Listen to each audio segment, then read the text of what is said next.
Nek Aisyah niku terpandai pertama, termuda pertama, putrine khalifah yang pertama juga.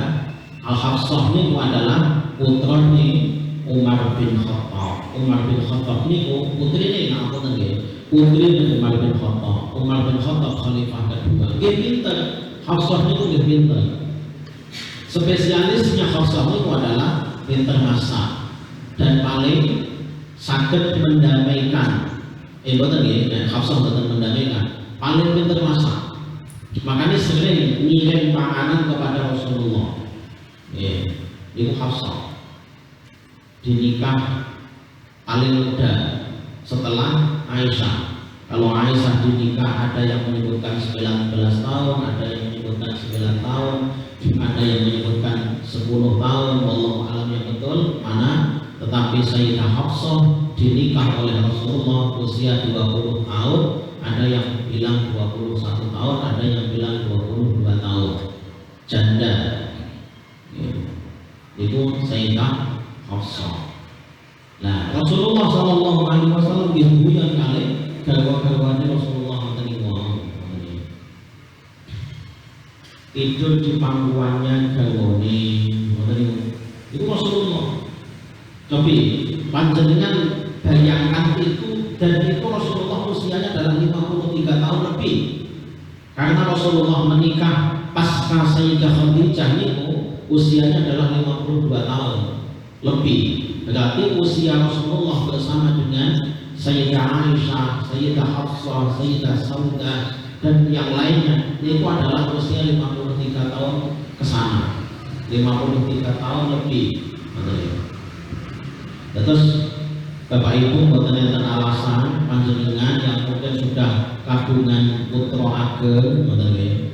Terus kemudian bapake njaluk dipangku sirahe ngoten ibu yang apa? Kaya manten anyar wae. Nah, niku mboten asal lho, Bu. Niku tidak boleh. Itu tidak boleh. Kalau putune apa? Kalau putune itu ampun konangan putune. Karena secara psikolog mboten pas, psikologi mboten pas. Kalau niku belum waktunya melihat niku tidak pas.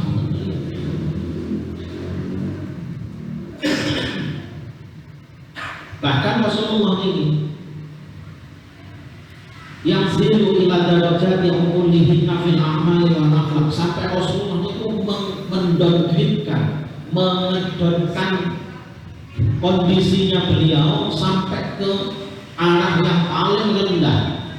Untuk apa? Untuk menyeimbangi guyonannya garwane Kanjeng Nabi Muhammad sallallahu alaihi wasallam. Hatta ruwiya annahu sallallahu alaihi wasallam kana yusabiqu Aisyah fil atwi fasabaqathu yawman wa sabaqaha fi ba'dil ayyam. Sampai pernah ada riwayat yang menyebutkan Rasulullah itu buron, disik-disikan, gelut-gelutan, menang-menangan kali Sayyidah Aisyah. Kadang Rasulullah menang, kadang Sayyidah Aisyah menang. Kadang Rasulullah kalah, kadang Sayyidah Aisyah kalah. Niku hanya untuk apa? Hanya untuk agar keluarga niku tetap harmonis. Oke. Ya mungkin di panjenengan boten apa-apa kali ibu misalnya enten motor loro balapan.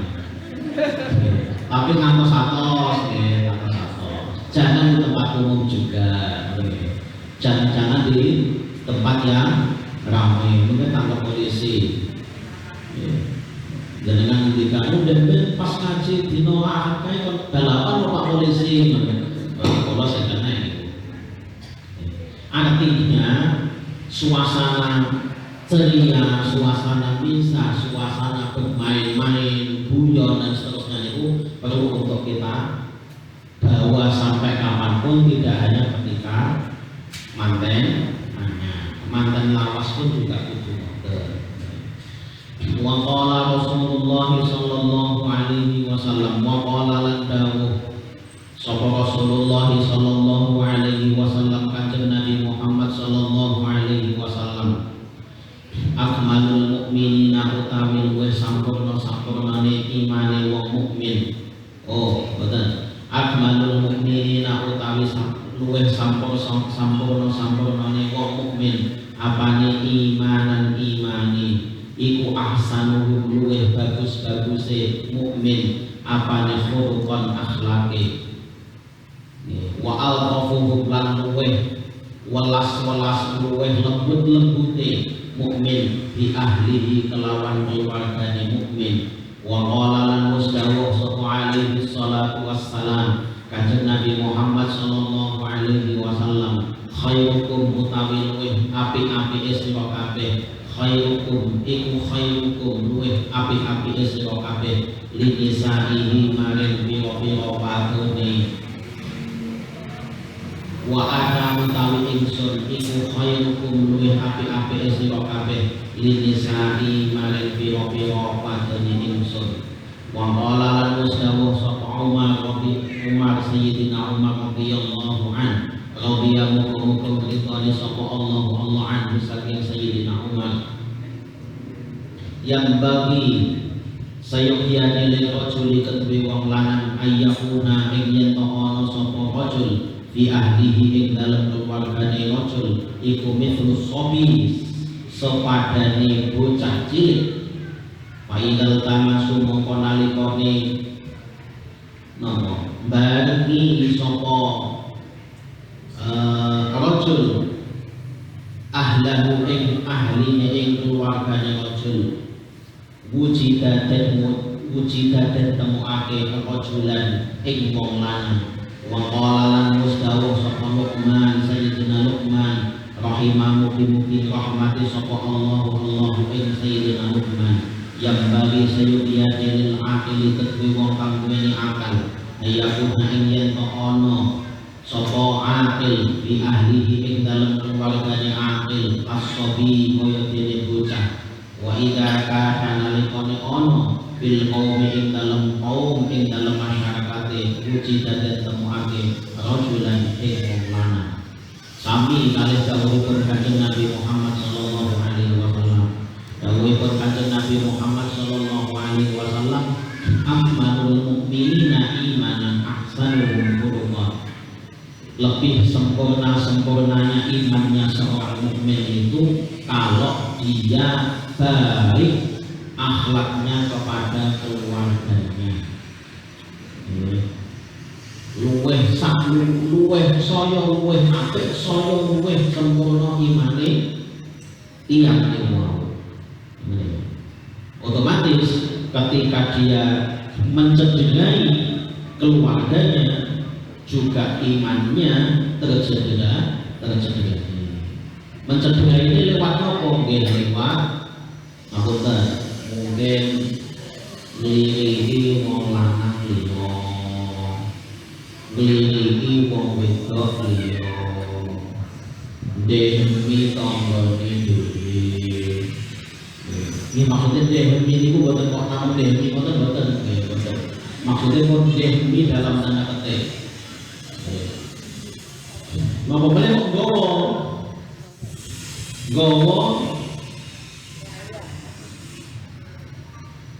tonggo ini, gowo kenalan ini ku tambah mencederai, tambah mencederai keimanan orang tersebut. Wa altafuhum bi ahli dan luweh lembut-lembutnya terhadap keluarganya. Semakin dia lembut, semakin dia kasih sayang, semakin dia sayang kepada keluarganya, maka semakin sempurna keimanan orang tersebut. Wa qala alaihi salatu wassalam khairukum linisaihi wa ana khairukum linisaihi.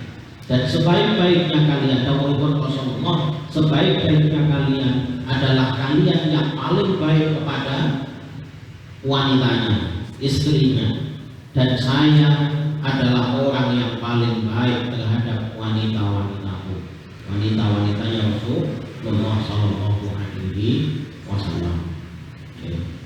Rasulullah itu meskipun garwane kata, tetapi semuanya disayangi oleh Rasulullah sallallahu alaihi wasallam. bahwa kata mungkin pembahasannya di belakang buat sasak tinggi. Wa ana khairukum linisa'i, dan saya yang paling baik terhadap wanita-wanitaku, artinya terhadap istri-istrinya Rasulullah. Rasulullah adalah orang yang prototipnya paling sempurna. Bagaimana beliau bersikap dengan sikap yang baik dengan garwane Rasulullah Sallallahu Alaihi Wasallam. Kalau Rasulullah marah kepada garwane Rasulullah, dia betul ngomel. Nek ngomel itu kajeng ibu-ibu mawon, Pak. Karena memang wong wedok niku kudu ngomel. Nek wong lanang ngomel itu bahaya. Wong lanang ngomel itu bahaya karena nopo? Nek sampai ke waktu hal-hal yang boten sae niku dados. Sementara nek wong wedok lempo wilitane elek. Mas terekno aku, mas terekno aku, mas terekno aku, mas terekno aku, mas ping 1000 sedina. Mboten kangge. Lah kok sampai jebol tasbih. Mboten kangge, Bu. Sekali bapak kok ngendikan itu bahaya. Makanya kok nek ngomel niku pun kajeng, Pak. Karena memang pun ini ngomel. Tapi kalau orang laki-laki kok marah kemudian dia ngomel, kok keterucut hal-hal yang mboten saya, saya tidak berani mengucapkan itu karena saya sudah punya istri, nah, kok keterucut kalimat yang tidak diperbolehkan dalam agama, dan itu panjenengan sudah baca semuanya di sifat taklim saat panjenengan menikah nih ketika di depan kepala kaula dan di depan wali panjenengan itu ada bacaan sirah taklim gitu. Kalau wali mungkin jenengan buka buku nikah jenengan mungkin ada tulisan sirah taklim. Nah, kok kemudian keterucut maka bahaya. Niku sampun kaya to. Nek ibu-ibu lan niku lah kok sewu wilitan yang sewu sedih boten kangge. Kados lagu niku pulangkan saja aku pada ibuku. Nah ini boten kangge. Nek sing nyanyi niku wong wedok lah kok esuk sampai esuk meneh nyanyi niku. Pulangkan saja aku pada orang tua.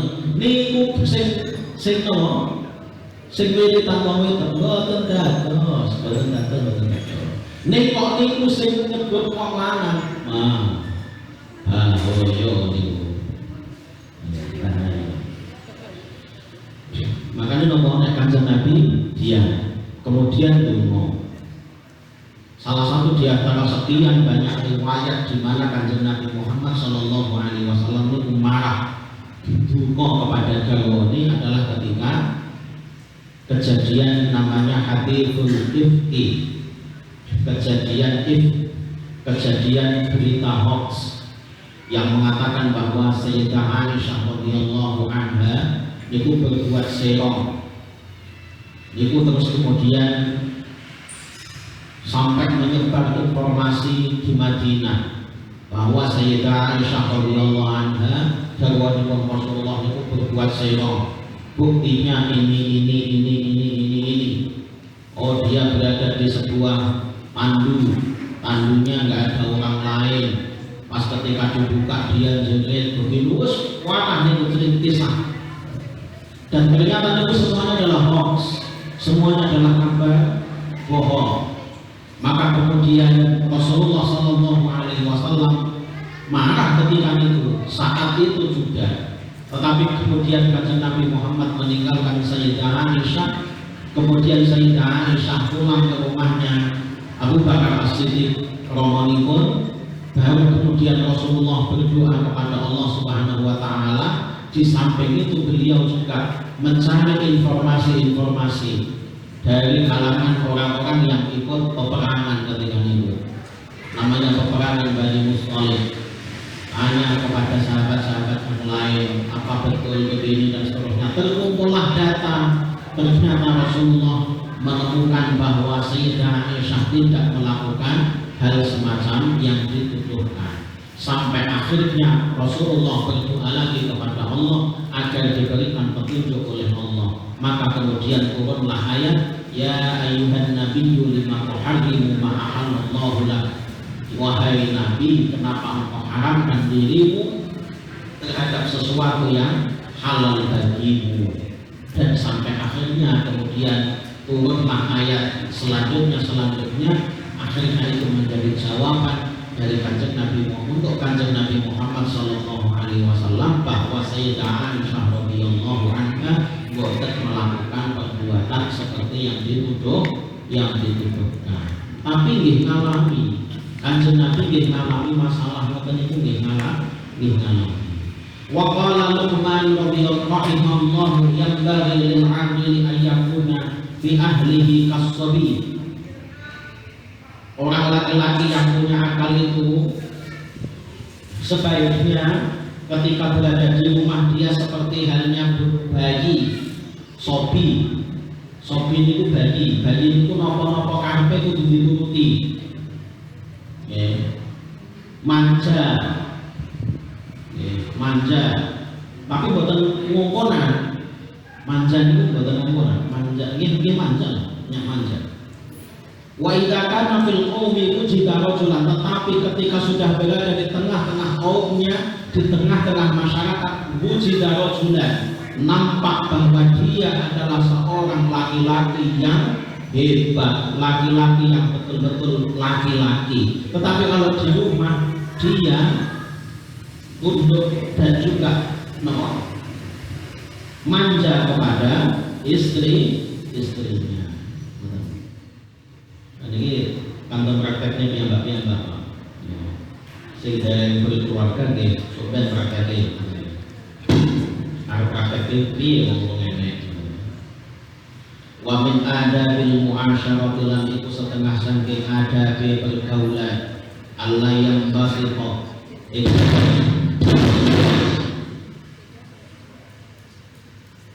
Allah yang basita dan orang jembarake sapa rajul fit di'abati dalam dolanan wa husnil khuluqi lan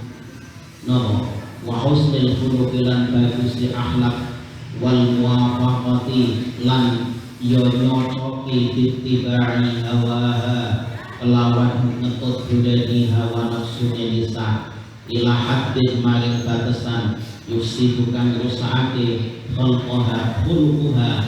khulqaha ing akhlake nisa wa yaqulan dadi gugur bil kulliyati kelawan sekabehane indaha ing dalam sandinge nisa hal balik yura'i tetep jaga sapa rajul al-i'tidala ing sikap adil, sikap tengah-tengah.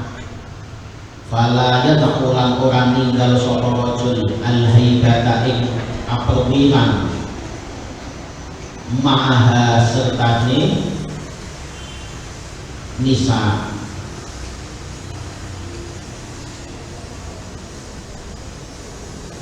Qala ustawuh sapa al-Hasan Sayyidina Hasan wallahi demi Allah ma asbaha ora dadi esuk-esuk sapa rajulun wong lanang yuti'u kang taat sapa rajul imra'atahu ing wadone rajul fima ing dalem perkara tahwi kang ngarahake apa ma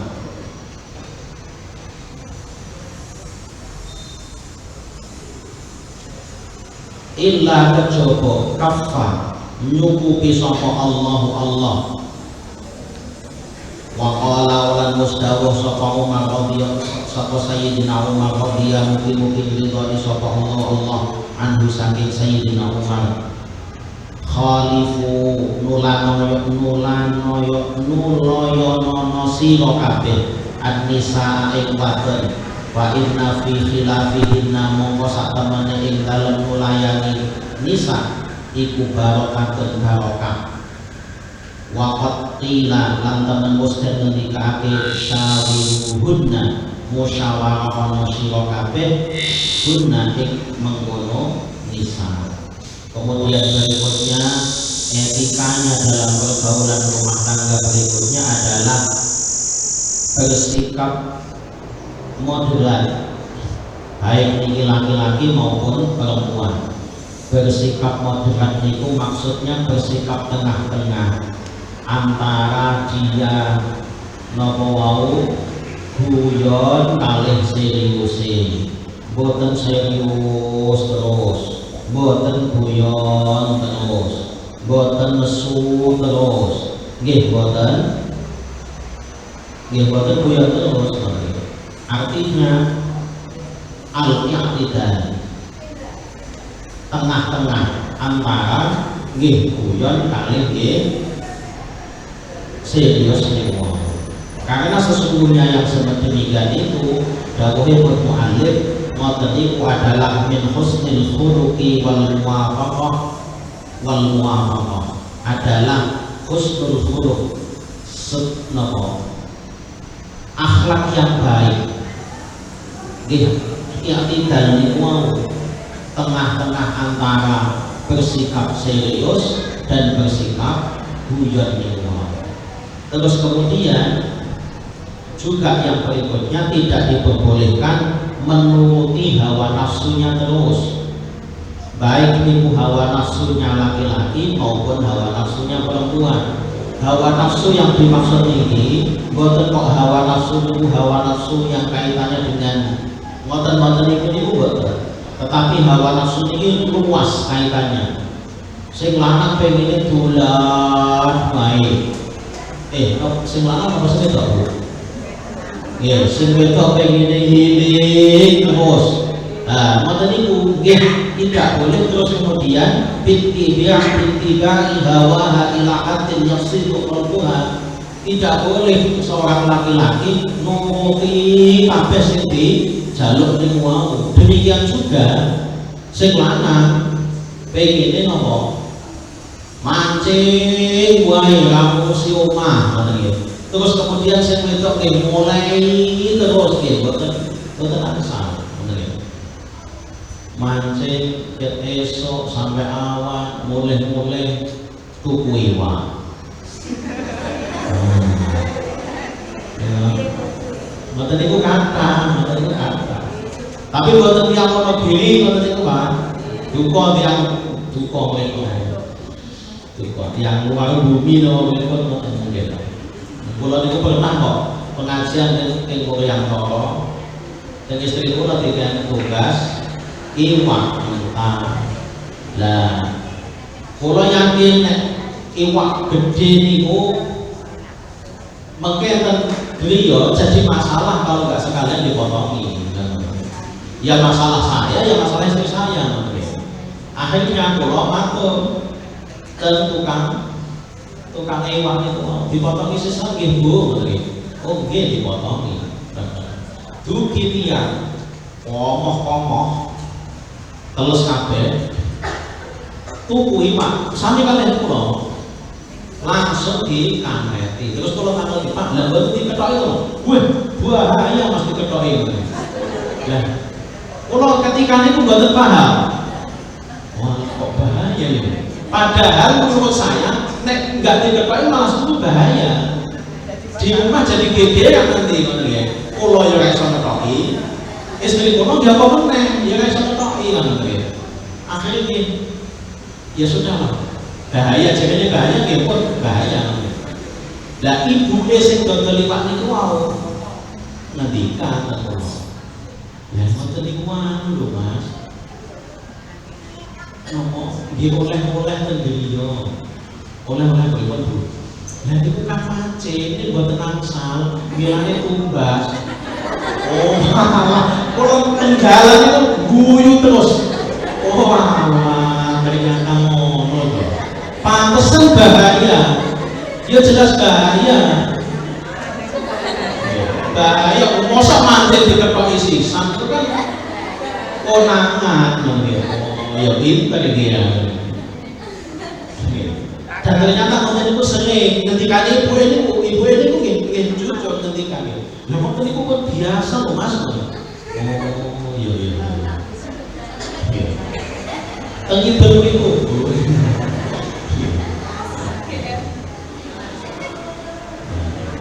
Terus biasa mulai niku gawa ipah dikandhati tapi leh buku. Dan setelah itu kula nggih menyaksikan ya ada lagi ngoten nggih. Dan kula pancing oleh mboten diketok Pak. Kali guyu nek niku, benten orang niku. Sambil guyu pringkas-pringkas ngoten. Mboten Pak, ngeten mawon, alami. Alami. Nah iki rada anu niki. Nek sing awal kalau ben bahaya Pak diketok Pak. Lah kula nggih mlengkap kok malah bahaya ya diketok. Oh, ternyata. Nah, konten niku ittiba'ul hawa fil kulliyah katanya mu'allim, menguruti kepinginane pasangannya itu secara pol-polan kabeh dituruti niku nggih boten angsal. Maka harus ada filter, harus ada jil-jil. Nah, harus ada jil-jil dari dua belah pihak. Itulah sebabnya banyak psikolog yang menyebutkan bahwa kehidupan keluarga 5 tahun pertama itu adalah penuh dengan problem. Kenapa? Sebenarnya kalau ini kita pahami, sebenarnya di 5 tahun pertama itu loh adalah waktu jil-jilan, banyak jil-jilan dengan pasangan itu tadi. Jil-jilan ini banyak jil-jilan, banyak membuat kesepakatan begitu. Meskipun kita nggak di atas kertas bermaterai, tanda tangan, di foto, tidak seperti itu. Tetapi ada jil-jil di mana harus ditentukan langkah-langkah berikutnya nanti. Wa yasqutu bil kulliyati haibatahu indaha. Jangan sampai kemudian seorang suami itu tadi turun haibahnya, turun kewibawaannya di depan istrinya. Goro-goro nuruti apa mawon sing dikarepne oleh istrinya itu tadi. Kadang kan itu tiang yang memproklamirkan dirinya bahkan sebagai suami takut istri. Sebenarnya yang tepat itu bukan suami takut istri, tetapi suami nopo. Nek jenengan pun ngaos yang pertama kalau ini kudune saged jawab. Kudune suami taat istri. Lah bentuk taatnya seorang suami ini adalah nopo kalau ini nyenengne atine istri. Nek taatnya istri kepada suami ini adalah taat yang sempurna, taat secara keseluruhan. Ini taatnya istri kepada suami. Tapi kalau suami taat kepada istri itu harus. Tetapi taatnya adalah untuk menyenangkan hati istrinya. Jangan memproklamirkan suami takut istri, gimana? Kesannya itu menurunkan haibahnya seorang laki-laki, menurunkan keperwilaannya seorang laki-laki, dan itu tidak boleh. Itu tidak boleh. Laki-laki itu harus qawwamuna 'alan nisa, harus lebih harus lebih gagah dibandingkan di depan istrinya.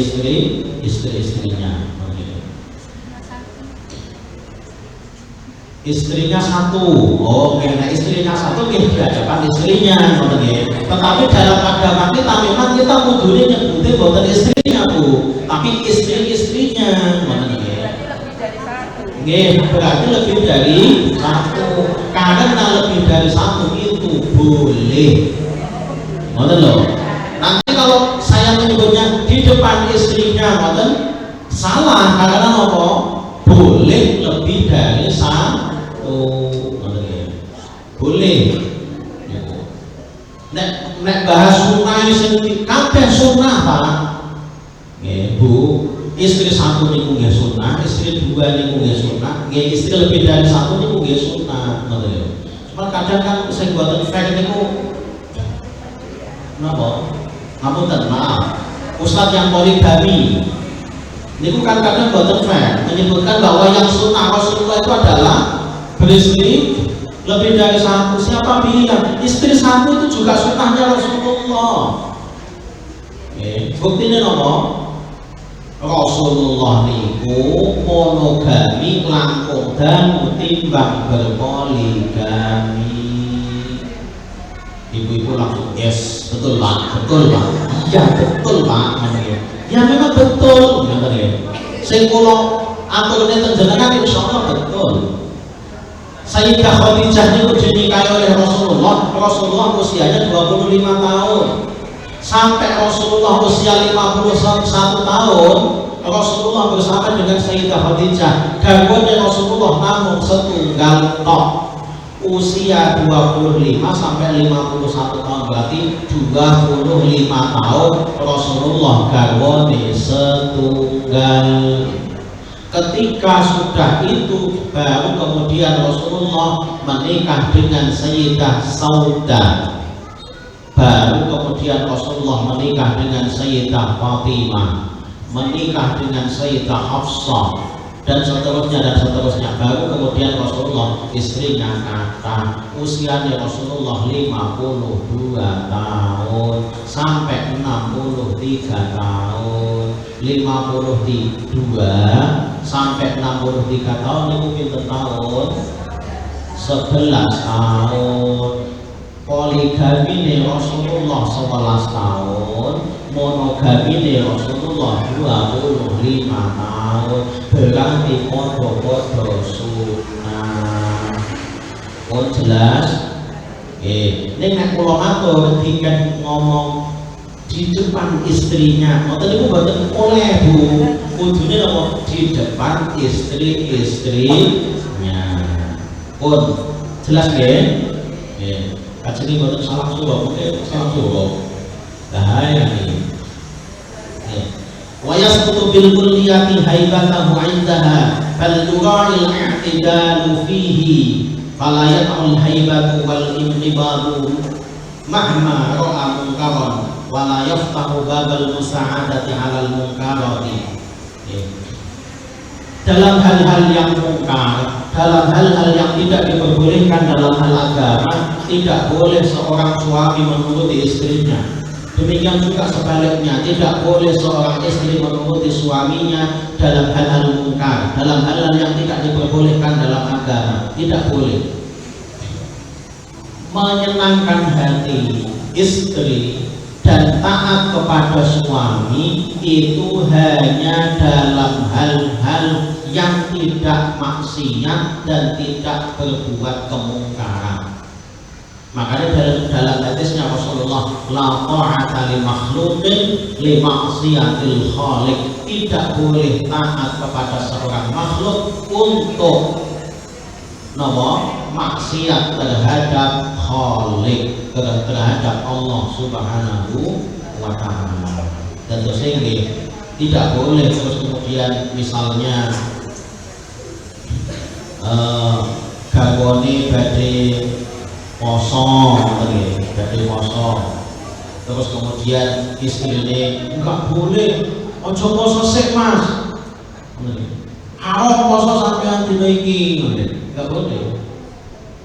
Atau mungkin nopo lah yang kaitannya dengan ibadah-ibadah, dengan ibadah-ibadah.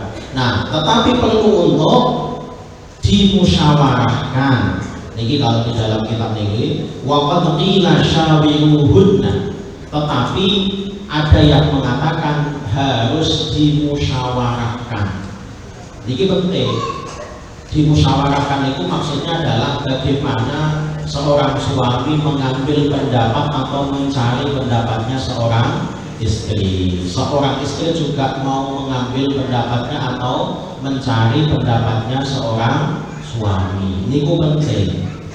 Bukan terus kemudian laku dewe.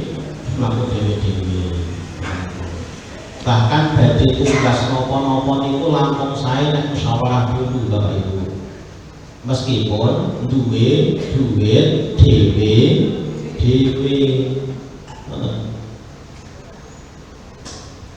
Wa min adabil muasyarati lan iku setengah saking adabe pergaulan keluarga muasyarah al-i'tidalu nopo bersikap tengah fil ghirati ing dalam cemburu wala yataghafalu lan ora padha nopo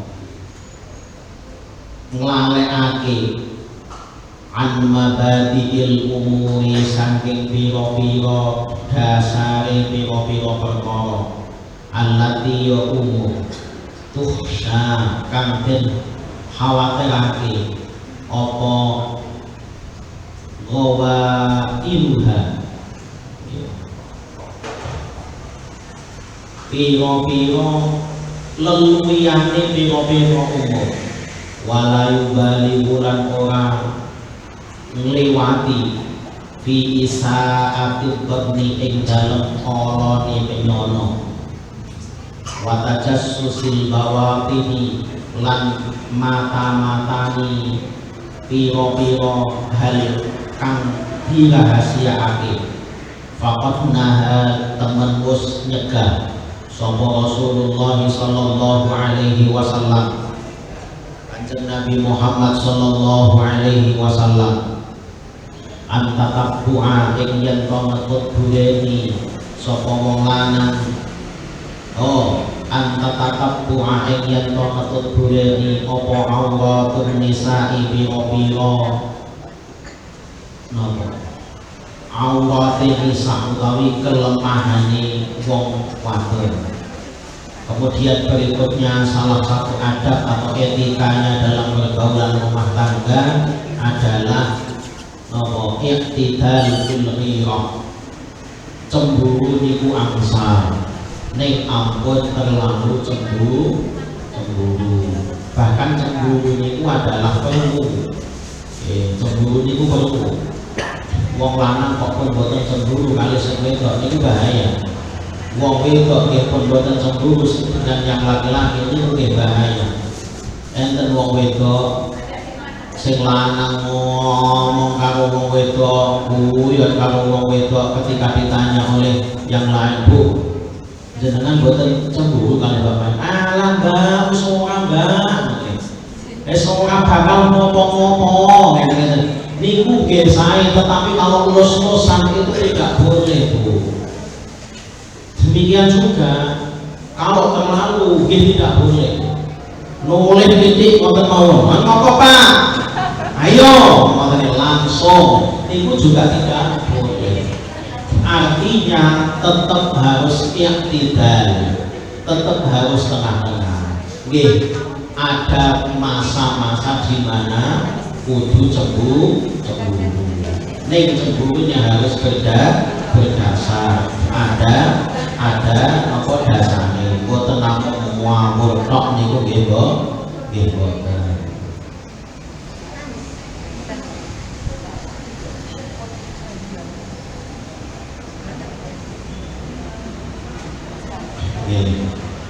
Kemudian berikutnya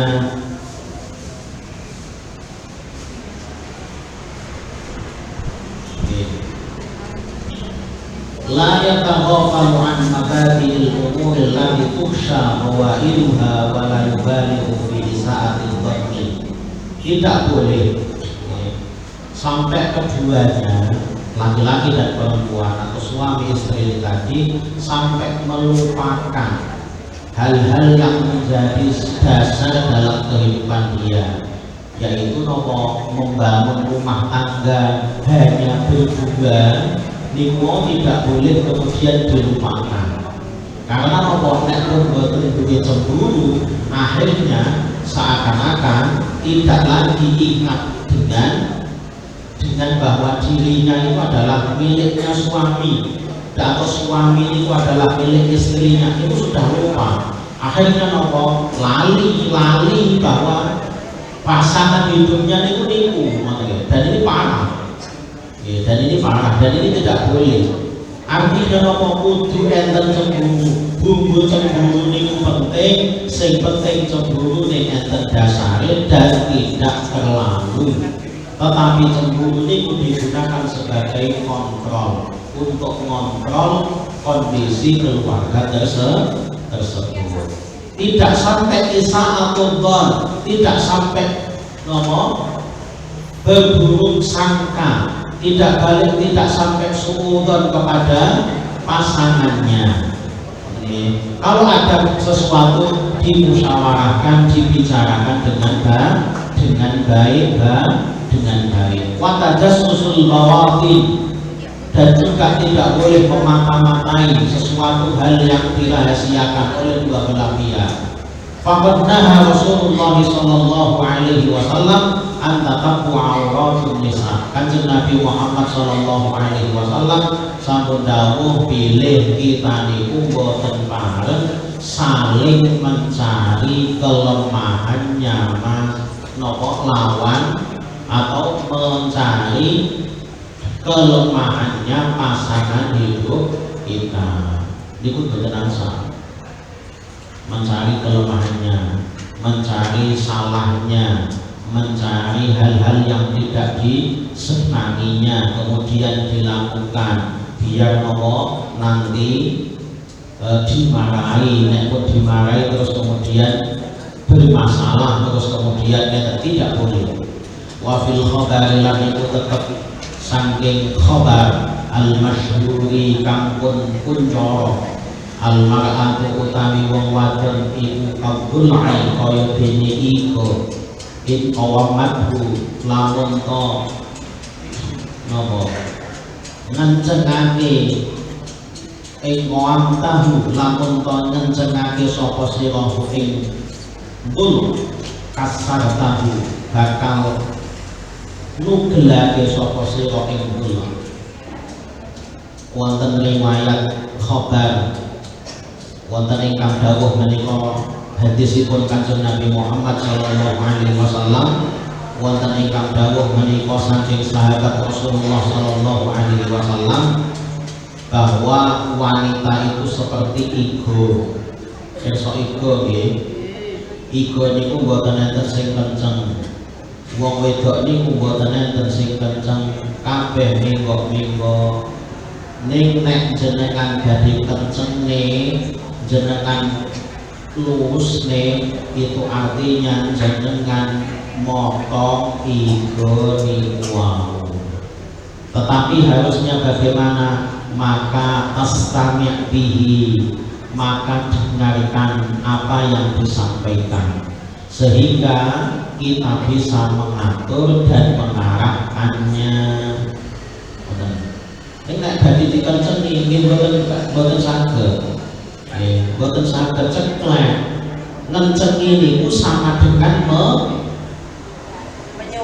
menyuklekkan, mematahkan. Menyeklekkan sama. Kasih sedos menit, menyeklekkan. Jadi meluruskan itu sama dengan mematahkan. Artinya tidak perlu untuk diluruskan, tetapi hanya didengarkan untuk kemudian diarahkan. Lah tugas wong lanang kudune nggih iso ngrungokne, saged mendengarkan apa yang disampaikan oleh istrinya ngoten niku mau. Meskipun kadang boten enten manfaate belas, Pak. Kadang ceritane niku wis jelas ngene, iki dirungokne mawon. Ngoten nggih. Napa malih nek tipe-tipe istri sing suka halu. Perso halu, Pak. Halu, perso halu nggih. Halu niku kaya wara.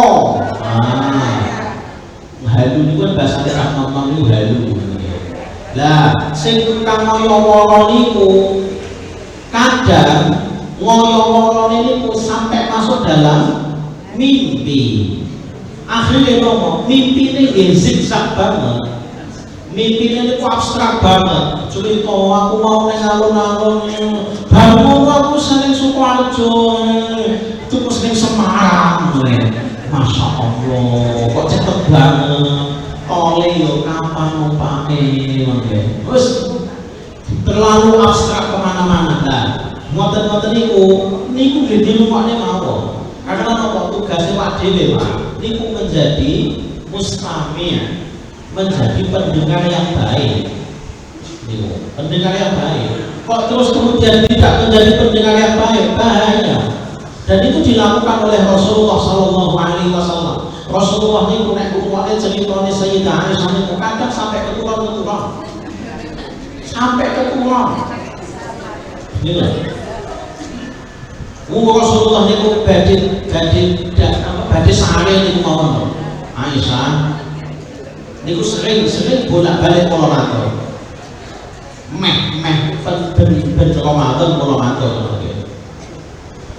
Rasulullah niku ngendikan Aisyah iki Ramadan. Nggih Rasulullah.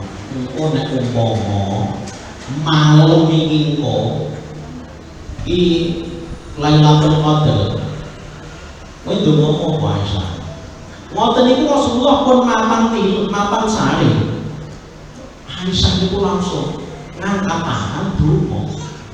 Donga kuat Rasulullah, nanti kalau ini malam ini Lailatul Qadar maka saya berdoa begini, doa ambil CD, FD kuat. Rasulullah niku sampai lap-lapan. Sampai akhirnya Aisyah itu ditutup mulutnya oleh Rasulullah. Udah. Lailatul Qadar itu sebentar. Donga saumur dijawani yo gak kamot. Gak kamot kalau Lailatul Qadar. Maka kemudian lahirlah sebuah hadis yang kemudian kita baca tiap malam ketika bulan Ramadan.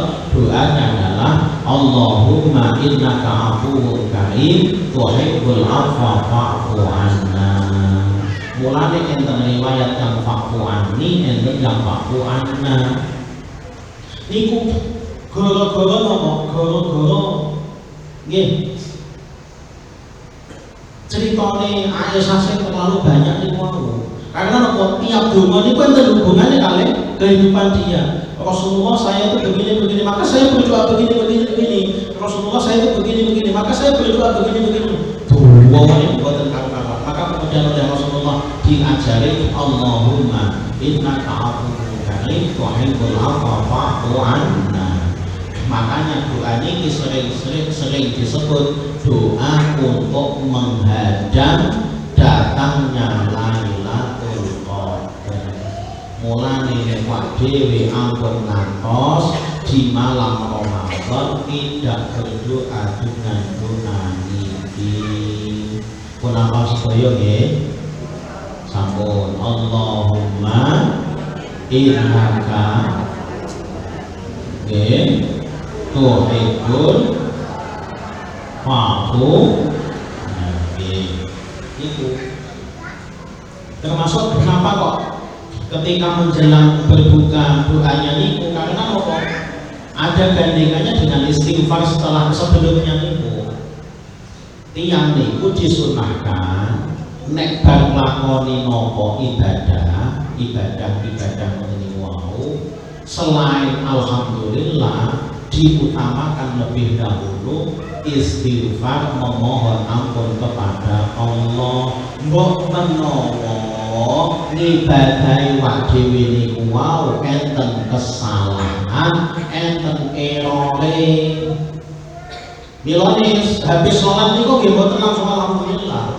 Assalamualaikum warahmatullahi. Assalamualaikum warahmatullahi. Mboten niku nggih mboten alhamdulillah ya Allah kapan rakaat kuat ngadeg ya Allah, mboten. Astagfirullah. Assalamualaikum warahmatullah. Assalamualaikum warahmatullah. Astagfirullahaladzim. Alladzi la ilaha illa huwal hayyul qayyum wa atubu ilaih. Istighfar. Padahal otobat lakoni dosa. Mboten. Tapi untuk apa? Mbok menawa kala wau pas salat wis musolli fardhu dhuhri Allahu Akbar langsung pung. Masya Allah, jahilahu talbone kulit. Ini kula yo mencari iku, mikir sing menawa-menawa, maka perlu untuk diistighfari sama dengan ini mengke. Kita berpuasa sejak pagi tadi sampai ini mengke. Niku bisa jadi ada hal-hal yang boten pas. Maka perlu diistighfari, maka di bareng-bareng ketika mau berbuka niko Allahumma innaka afuwwun karim, sebelumnya ada istighfarnya. Mugi-mugi punapa ingkang kita pahami, ingkang kita mangertosi, dados ilmu ingkang manfaat dumateng kita sedaya. Keluarga kita tansah dipun jagi dening Allah Subhanahu wa taala, dados keluarga ingkang sakinah, mawaddah, warahmah fid wa dunya wal akhirah. Amin ya rabbal alamin. Al-Fatihah. A'udzu billahi minasy syaithanir rajim. Bismillahirrahmanirrahim. Alhamdulillahi rabbil alamin. Ar-Rahmanir Rahim. Maliki yaumiddin. Iyyaka na'budu wa iyyaka nasta'in. Ihdinas siratal mustaqim. Siratal ladzina an'amta 'alaihim ghairil maghdubi 'alaihim. Ighfirli wa liwalidayya wa lil mu'minina amin. Wa tadhkirani dalam fa'budan al-'afwu minkum. Wassalamualaikum warahmatullahi wabarakatuh.